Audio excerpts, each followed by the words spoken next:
قناة صوت الناقد. بسم الله الرحمن الرحيم. السلام عليكم إخوتي ورحمة الله وبركاته. أهلا وسهلا بكم في قناة صوت الناقد. عنوان حلقتي لهذا اليوم: هل هناك لواط في الجنة؟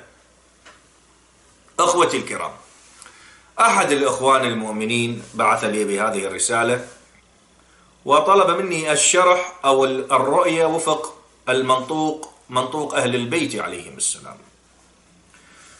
والجواب على هذا أحببت أن أعرض الجواب حتى تشاركوننا في هذا، لأنه لعله هذه من الأسئلة النادرة التي تطرح في الساحة. والسؤال وارد ومنطقي. الله عز وجل، الإنسان إذا امتنع ونزه نفسه من الوقوع في الزنا، الله عز وجل يعوضه بالحور العين. إذا فعل الإنسان مثلا كل ما يتنزه ويمتنع عنه، الله عز وجل يعوضه في الآخرة. شنو هو المانع؟ السؤال أن الله عز إنسان والعياذ بالله نفسه تاقت للفجور، إنسان وامتنع من ذلك مخافة الله تبارك وتعالى، امتنع خوفا من الله عز وجل، وكلما تاقت نفسه لهذا العمل الفاجر وهو اللواط امتنع من ذلك وقال استغفر الله أنني أخاف الله. من الناحية المنطقية، هل يعوضه الله عز وجل في الآخرة أو في الجنة بالفعل الذي اجتهد به نفسه في الدنيا وهو اللواط أم لا؟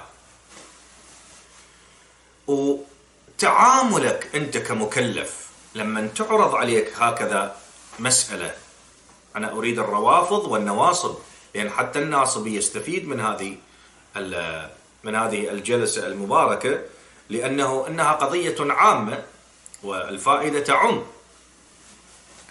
إذا قلنا هذا لواط في الدنيا، في الآخرة ما يسمى لواط، لأنك تعيش في عالم لا تكليف فيه، وإذا العالم كان لا تكليف فيه تختلف عندك حتى التسميات تختلف، لأنك في عالم لا تكليف فيه، ماكو حلية وحرمة.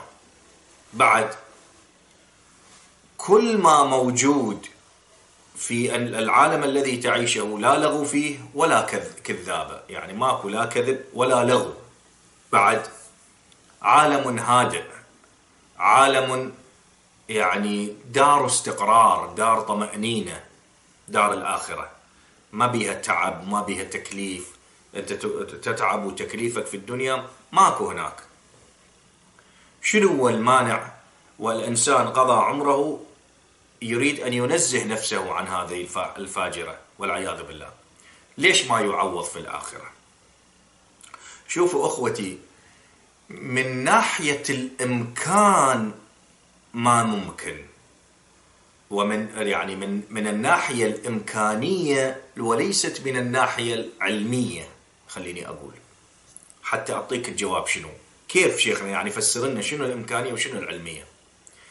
من ناحية الإمكان، أن الذي يدخل الجنة يجب يعني يكون تعامله مع تعامل الفطرة السليمة، يعني تعاملك تعامل فطرة سليمة. كيف؟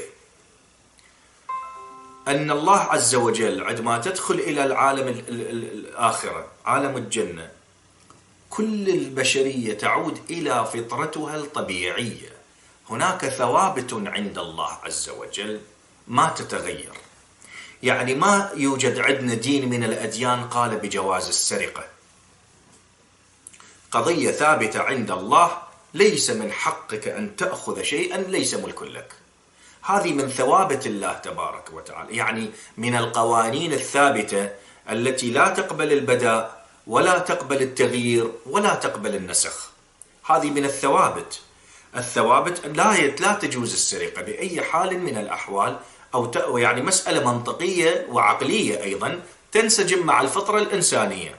بعد الثوابت الأخرى التي لا تتغير ولا تتبدل، مثلا الكذب ما يجوز دين من الأديان يبيح ذلك، لأنه هو كله قبيح. هذه احنا بغض النظر عن الاستثناءات والى اخره، ولكن يعني مثلا حفظ النفس او الى اخره، هاي استثناءات جدا نادره. نحن نتحدث عن الكذب بما هو كذب. هذه من الثوابت والقوانين الالهيه التي لا تتغير باي حال من الاحوال، انها محرمه، سواء الله خلق الدنيا او قبل ان يخلق الدنيا، في علمه ان هذا امر محرم في علم الله تبارك وتعالى وفي قوانين الله تبارك وتعالى الثابتة التي لا تتغير.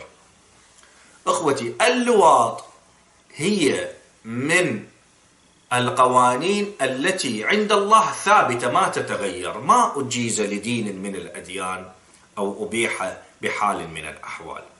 طيب شيخنا، إذن هذا كيف يعوضه الله تبارك وتعالى؟ هذا النفس الذي نفسه تتوق إلى ممارسة هذا العمل في الدنيا، هاي الممارسة الرذيلة، وتركها ونزه نفسه عنها، عندما يعوضه الله بالجنة، هذا عندما يدخل الجنة نفسه ما تتوق بعد شيء مخالف للفطرة، ما يمكن له أصلا. يعني نفسه تكون ممتنعة عن أي شيء مخالف للفطرة الطبيعية التي فطر الناس عليها، فيعوض بالحور العين، وهو سيكون فرحا بمقدار ما نزهه الله عز وجل من ذلك، فرحا بشكل كبير حتى يعوضه الله تبارك وتعالى من ضغطه على نفسه وابتعاده عن هذه المحرمات، يعوضه الله تبارك وتعالى في الآخرة. عندما يعوض يعني القانون، عندما تدخل الجنة تدخلها بأن فطرتك، كل إنسان يدخل الجنة أو كتبت له الجنة كتبها الله عز وجل لنا ولكم، يعود إلى فطرته الطبيعية السليمة، فطرة سليمة طبيعية لا شك ولا شبهة فيها.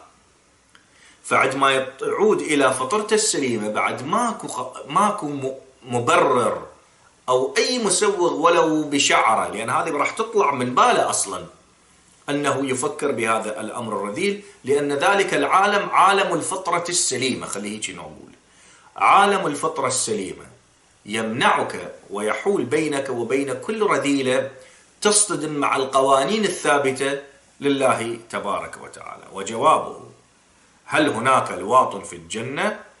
الجواب كلا، لا يوجد لواط في الجنة، وذلك أن الله عز وجل للذي ينزه نفسه في الدنيا من هذا الأمر يعوضه وفق الفطرة السليمة. وبطبيعة البشر عندما يدخل الجنة يعود إلى فطرته السليمة، حتى لو لم يكن في فطرة سليمة وقدرت له الجنة، يعود إلى فطرته السليمة، والفطرة السليمة تقتضي خلاف ذلك. فبهذا اللحاظ أخوتي الكرام، وهي من القوانين الثابتة المحرمة عند الله.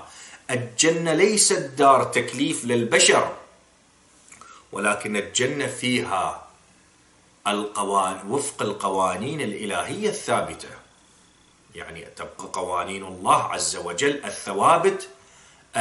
احنا ما عندنا تكليف، نحن ليس لدينا تكليف في الجنة صحيح، ولكن عدم وجود تكليف لا يعني أن هناك كذب، بدليل لا ليس فيه كذب لغوا ولا كذابة، ماكو كذب، ماكو لواط، ماكو فاحشة، لأن هذه من قوانين الله عز وجل التي لا تتغير ولا تثبت. لذلك نعود لفطرتنا السليمة وتطلع هذه القضية من بالنا، ويعوضهم الله عز وجل بالذي من المفترض أن نعوض به. وجوابه أكرر، لا يوجد هناك لواط في الجنة، لأنها من قوانين الله الثابتة المحرمة، لأنها تصطدم مع الفطرة الإنسانية، وفطرة الإنسان السليمة عندما يدخل إلى الجنة معناه هو دخل بفطرة سليمة، وإذا يدخل بفطرة سليمة هذا الأمر يخرج عن باله تماما ويعوض بالحور العين. رزقنا الله عز وجل من الحور العين والحور الطين بإذن الله عز وجل. أسأل الله عز وجل أن يوفقنا وإياكم. أقول قولي هذا وأستغفر الله لي ولكم، والسلام عليكم ورحمة الله وبركاته.